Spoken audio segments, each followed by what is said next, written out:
What's up guys, Mech here from Mech Tech Gaming, and this time I have something a little bit different for you guys. I'm kind of taking my channel in a different direction. I wanted to get back into it. So alongside the vlogs and the tech reviews, game videos, tutorials, all that stuff, I'm also going to be doing on the side a little bit of Plasti Dip videos. Now, for those of you that have been following me in my vlogs, that's something I've really gotten into lately.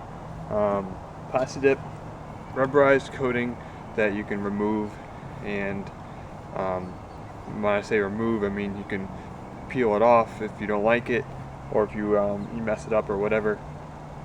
And it's been being used on cars a lot more frequently over the last couple of years.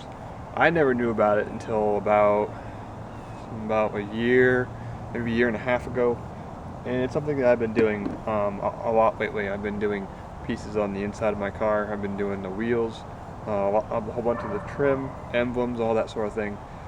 And it's nice because if you screw it up, or if you don't like it, you can just peel it right off. Right now, the interior of my car, all the trim pieces have this electric lime green that you can get from dipyourcar.com. I like it, but I've got like a camo theme going on in my car with seat covers and a steering wheel cover. I also got some green LEDs underneath the dash down by your feet. And I decided that I really want to do all this green over in a camo army green. And I decided, well, I don't really want to buy the Plasti Dip right now because shipping costs a lot. It's usually about like $14 per order, and it's about like $6 a can. I needed like 4 cans. It can get expensive. So I thought, since Plasti Dip is removable, could you do a few coats of Plasti Dip as your base, or like a primer, and then do a few coats of actual spray paint. And if you want to have some gloss, do a gloss clear over top of that. Now, Fonzie from dipyourcar.com already did a video of how Plasti Dip reacts when you do a clear coat over about 3 or 4 coats of just regular Plasti Dip. And it's still peelable by definition. You can still, pull it off the surface. It's just you can't grab it on one end and just pull it off on one sheet. You can definitely take it off, but it's going to take a while, and it can be a real pain in the you-know-what to get it off. So my question was, when you're doing clear coat over Plasti Dip, and it creates that hard to peel situation, is that the same thing going to happen with paint? So basically, I didn't want to wait for Plasti Dip to come in the mail. I also didn't want to spend all the money right now because I don't really have it. So I figured let's try a little experiment. $3. $3. I got it here today instead of waiting a week for it. So I want to see, does this work? First and foremost, we're going to be peeling this.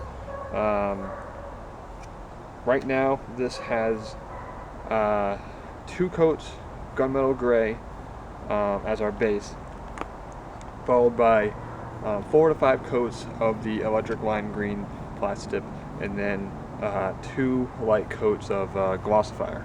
So in total, you're looking at around about 9 coats of Plasti Dip.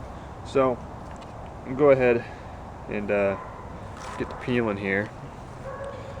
Usually you can just start on a corner, use your nail, kind of pull it back, and the key here is the more coats you do, usually the easier it is to peel. And it's not like, if you scuff it or bump it, it's gonna ruin it. Plasti Dip, once you got enough coats on there and you have let it cure, because it's okay to the touch after about 15-20 minutes, but everyday use, you don't have to worry about it once it's been sitting for about a day, maybe 2. But you see, I mean, on the edges it's not peeling so great because it's really light right there, but that's simply because, you know, that part doesn't show. That's where it clips in. So that's not a problem. The surface, however, it's definitely got all those coats on there.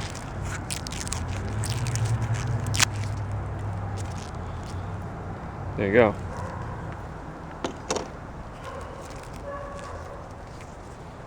As you can see here, you know, it's all one piece. So, next thing we gotta do, pretty straightforward. You gotta make sure the surface is clean, just like any other surface you may be painting or plasti dipping. Dipyourcar.com sells a product called Pre-Dip Spray, which is basically it's a spray that you use to clean and prep the surface for plasti dipping.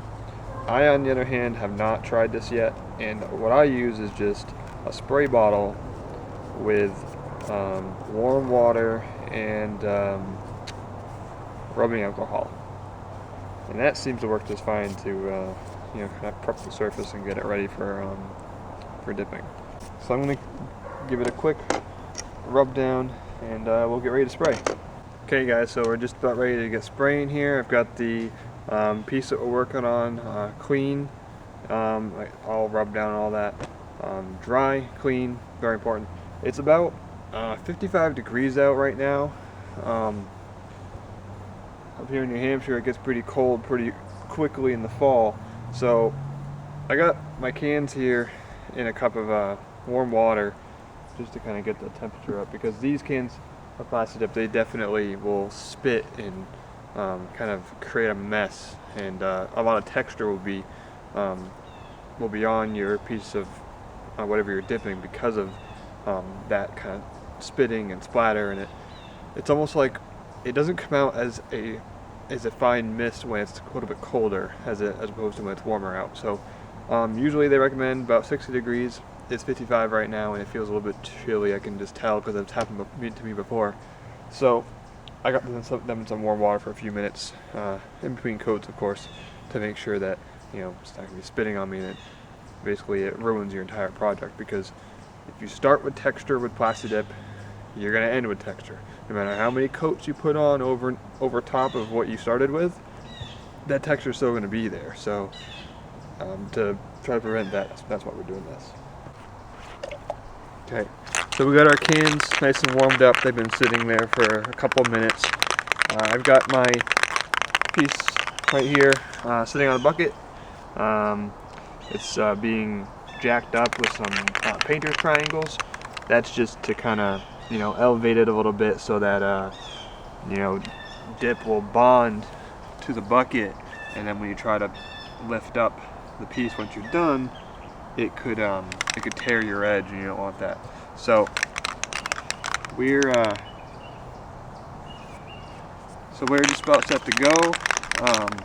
I got my respirator on. I don't know if you can see me, but I've got my respirator on. It's better to be safe than sorry. I've encountered this a few times with plasti dipping. It's just like when you're using any kind of aerosol product. You want to, you know, not be breathing that stuff, and it's really bad for your lungs. And after a long day of dipping, and sometimes I don't use this, I can definitely feel it in my lungs and my throat once I'm all finished. So best be using safety first. So for our first coat, you want to go with very light, even consistent strokes. You know, don't go, you know, all up and down everywhere and all around. Just kind of go one piece at a time in one smooth motion. Whichever way you're going, just go, you know, evenly and overlap about half of what you did before.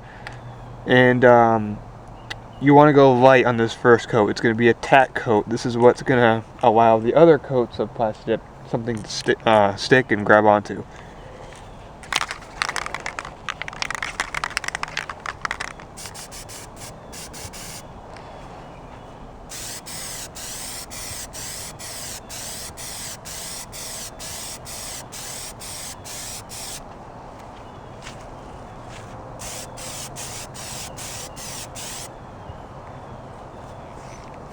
Okay, we're gonna let that dry. We'll come back in about 6 to 8 minutes. Definitely 6 minutes minimum, and we're gonna put on a second coat. So we're just about ready for our second coat. This time you could be a little bit more, you can be a little thicker, lay it on a little bit more heavy now that you got that tack coat ready.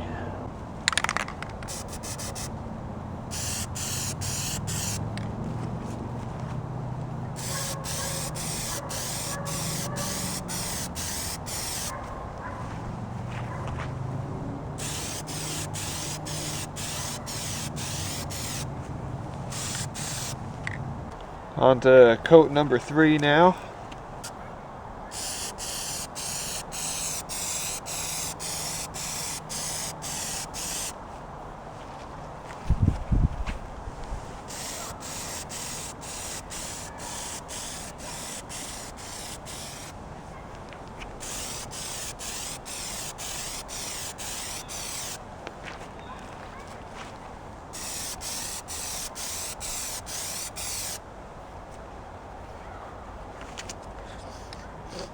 As you can see, I'm being much more generous now. Just trying to make sure I get all the corners and all the angles. Okay, so we got the 4 coats of gunmetal gray Plasti Dip on our trim piece here, and now we're going to go ahead with the camo green Rust-Oleum spray paint. Get our first coat on there.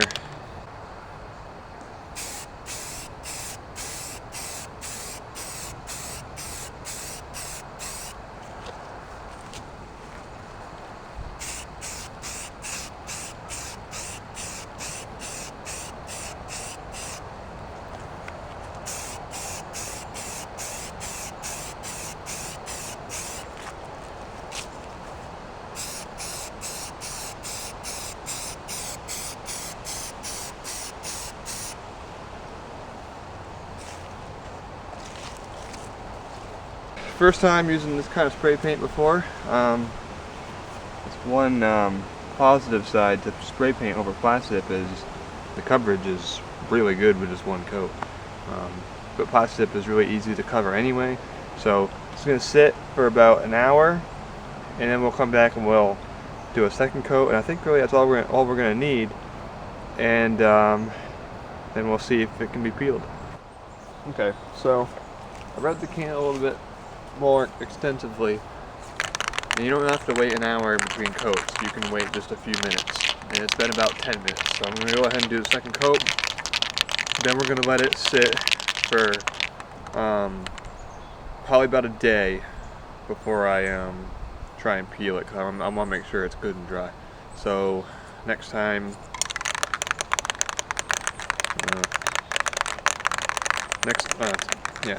next time I'm available to do anything, we'll do the peeling.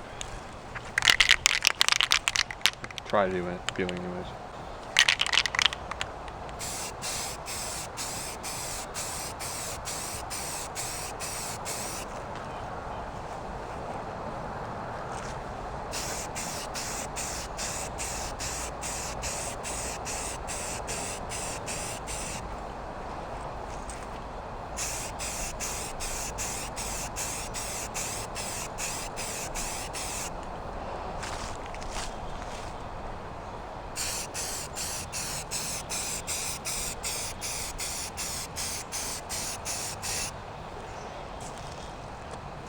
Hey guys, so it's been about 2 days since we have sprayed our camouflage green Rust-Oleum spray paint over our gray Plasti Dip. We've got about 4 coats of gunmetal gray Plasti Dip and 2 coats of the Rust-Oleum spray paint. So, the question is it peelable still, even though we used spray paint over the Plasti Dip? So we're going to get an edge here. I'm going to find out how it's going to react.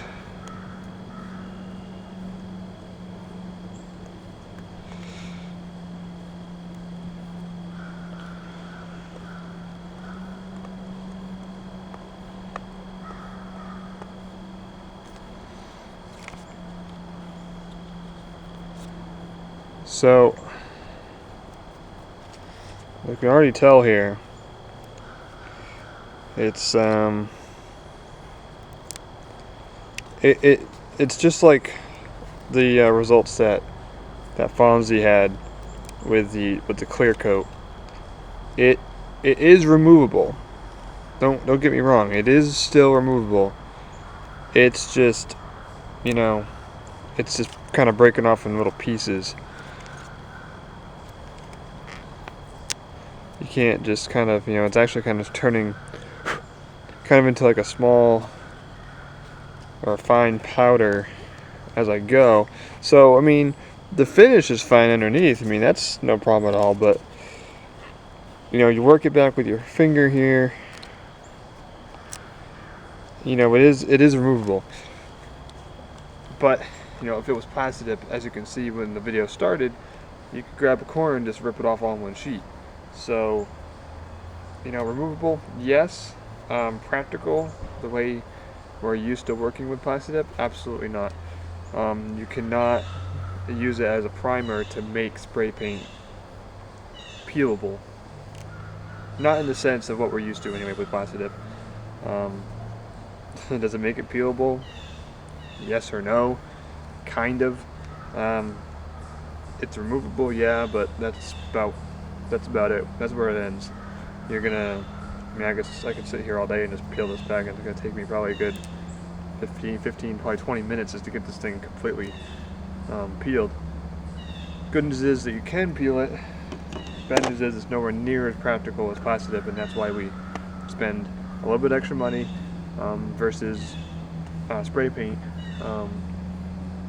Definitely makes it worth it when you want to peel it off. So guys, thanks for watching.